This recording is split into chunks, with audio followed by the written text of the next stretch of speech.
الحمد لله اللطيف الخبير العالم بالظاهر وما يكنه الضمير له الخلق والأمر وهو على كل شيء قدير.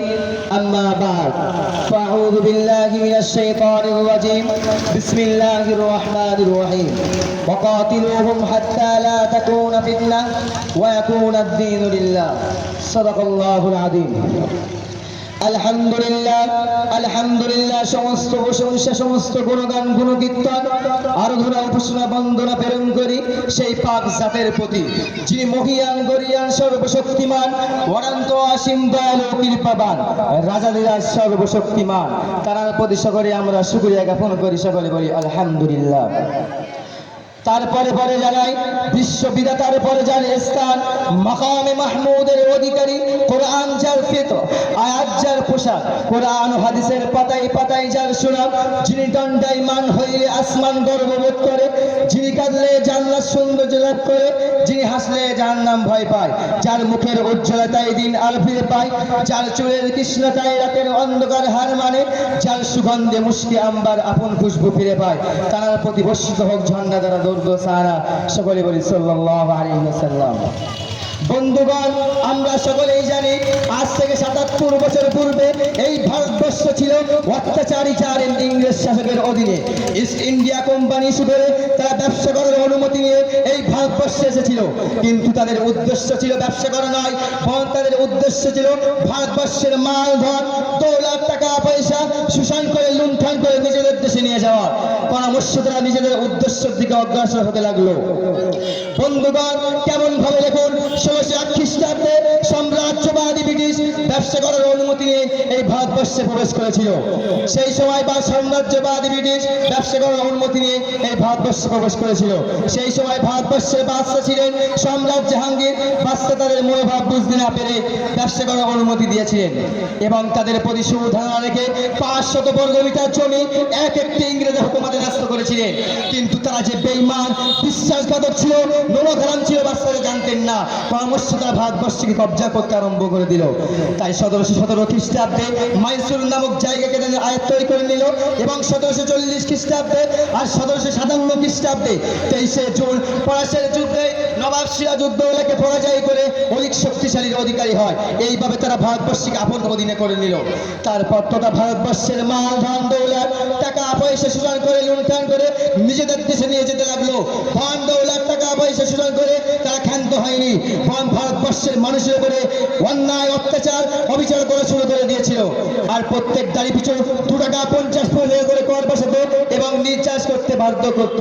এবং তারা এও ঘোষণা করে দিয়েছিল যে ভারতবর্ষের মানুষরা জন্মগত হিসেবে ভারতীয়, কিন্তু তাদের নিয়ম নীতি কৃষ্টি কালচার সবই হবে ব্রিটিশের মতন। সেই চ্যালেঞ্জের মোকাবেলা করতে বিশ্ববিখ্যাত পণ্ডিত দার্শনিক ভারতগুরু হযরত মাওলানা শাহ ওলিউল্লাহ রহমাতুল্লাহ আলাইহি সুযোগ্য পুত্র শাহ আব্দুল আজিজ দেহলভী রহমাতুল্লাহ আলাইহি উচ্চকণ্ঠে জিহাদের ঘোষণা করলেন। উক্ত ফতোয়া সাম্রাজ্যবাদী ব্রিটিশ বাজেয়াপ্ত করেন। তখন শাহ আব্দুল আজিজ দেহলভী রহমাতুল্লাহ আলাইহি প্রকাশ্য ঘোষণা করে দিলেন যে আমরা পরাধীন হলাম, পরাধীনতার বিরুদ্ধে জিহাদ করা নৈতিক এবং ধর্মীয় নৈতিক কর্তব্য। তখন থেকে শুরু হয়ে গেল সাম্রাজ্যবাদী ব্রিটিশের বিরুদ্ধে জিহাদ। তাই ১৭৫৭ খ্রিস্টাব্দে ভারত বিখ্যাত বুজুর্গ হাজী ইমদাদুল্লাহ মুহাজ্জি মক্কি রহমাতুল্লাহ আলাইহির নেতৃত্বে মাওলানা কাসিম নদভী রহমাতুল্লাহ আলাইহি, হাফেজ জামির রহমাতুল্লাহ আলাইহি প্রমুখ বুজুর্গ সামলের ময়দানে সাম্রাজ্যবাদী ব্রিটিশের বিরুদ্ধে জিহাদ করে তাদের তোপ কামান অস্ত্র শস্ত্র ছিনে নিয়েছিলেন। তাই সেই সময় ইস্ট ইন্ডিয়া কোম্পানি ঘোষণা করলো যে মুসলমানের মাথায় টুপি আছে, পরনে লম্বা জামা আর মুখে দাড়ি, তাদেরকে ধরে ফাঁসির দড়িতে ঝুলিয়ে দাও। ওই সময় ১-২ সপ্তাহের মধ্যে যে মুসলমানের মাথায় টুপি এবং পরনে লম্বা জামা আর মুখে দাড়ি, তাদেরকে ধরে ফাঁসির দড়িতে ঝুলানো হয়েছিল। এই সমস্ত নিপীড়ন উৎপীড়ন অন্যায় অত্যাচার অবিচারকে সামনে রেখে সাম্রাজ্যবাদী ব্রিটিশের বিরুদ্ধে বিখ্যাত পণ্ডিত হযরত মাওলানা ফজলে হক খায়রাবাদী দিল্লি জামে মসজিদে ৩০০ আলিম উলামাগণকে নিয়ে সাম্রাজ্যবাদী ব্রিটিশের বিরুদ্ধে ফতোয়া জারি করলেন যে সাম্রাজ্যবাদী ব্রিটিশ শাসককে জিহাদের ঘোষণা করলেন এবং সাম্রাজ্যবাদী ব্রিটিশ খয়রাবাদীকে বন্দী করে সেলুলার আশ্রম কারাদণ্ডে দণ্ডিত করে। আর তাকে শাস্তি হলো নালা নর্দমা পরিষ্কার করতে হয়। খাতা কলম না পাওয়ার কারণে লেখকের বাদশা খয়রাবাদী জেলের বাঙ্কের উপরে বসে কাঠ কয়লা দিয়ে কাপড়ের উপরে হাতে কলম না পাওয়ার কারণে কাপড়ের উপরে আস-সাওরাতুল হিন্দ নামক কিতাবটি তিনি লেখেন। সেই কিতাবটি তিনি নিজের পুত্রের কাছে পাঠালেন, তার পুত্র সেটাকে অনুবাদ করে জনগণের সম্মুখে প্রকাশ করেন। তার কয়েক বছর পর অর্থাৎ স্বাধীনতার পূর্বে হোসাইন আহমদ মাদানী রহমাতুল্লাহ আলাইহি ব্রিটিশ শাসকের বিরুদ্ধে ফতোয়া জারি করলেন যে ব্রিটিশ শাসককে সাহায্য করা এবং তার অধীনে চাকরি করা হারাম। তার কারণে ব্রিটিশ প্রশাসন, সাম্রাজ্যবাদী ব্রিটিশ প্রশাসন হোসাইন আহমদ মাদানী রহমাতুল্লাহ আলাইহি গুলির অর্ডার ঘোষণা করে দিলেন এবং করাচিতে বিশাল এক প্রকাশ্য সমাবেশ ডাকা হয়েছিল।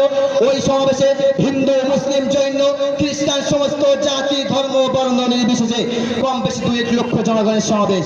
ওই সমাবেশে প্রত্যেকটি মানুষ জানে যে হোসাইন আহমদ মাদানী রহমাতুল্লাহ আলাইহি আসতে পারবেন না, কেননা হোসাইন আহমদ মাদানী রহমাতুল্লাহ আলাইহি গুলির অর্ডার ঘোষণা হয়ে গিয়েছে।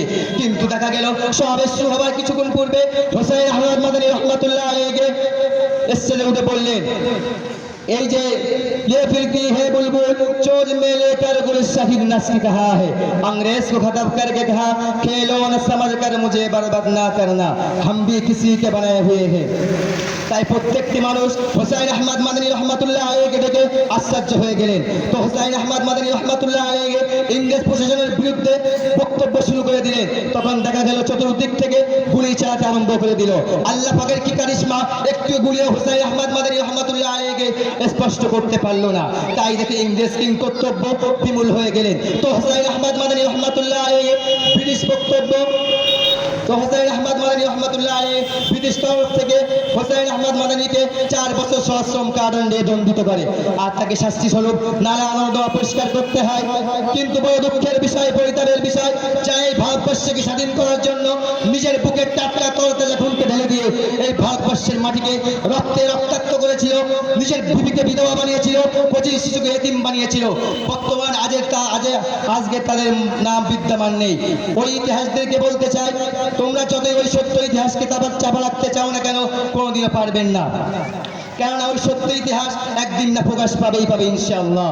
তাই আমি এই চ্যালেঞ্জ দিয়ে জানিয়ে দিচ্ছি, যেমন ভাবে এই পরদিন ভারতকে স্বাধীন করার জন্য ও আলেম উলামা সমাজ হাসতে হাসতে ফাঁসির মঞ্চে জীবন দিয়েছে, তেমন ভাবেও যদি আজও কোনো অত্যাচারী জালেম শাসক উপস্থিত হয়, তাকে বিতাড়িত করতে আমাদের নিজের বুকের টাটকা তরতাজা খুনকে ঢেলে দিয়ে এই ভারতবর্ষের মাটিকে রক্তে রক্তাক্ত করে দিব। কিন্তু তবুও অত্যাচারী জালেম শাসককে প্রশ্রয় দিচ্ছি না, দেব না, কেননা गिदार की 100 साल की जिंदगी से शहर की एक दिन जिंदगी बेहतर है।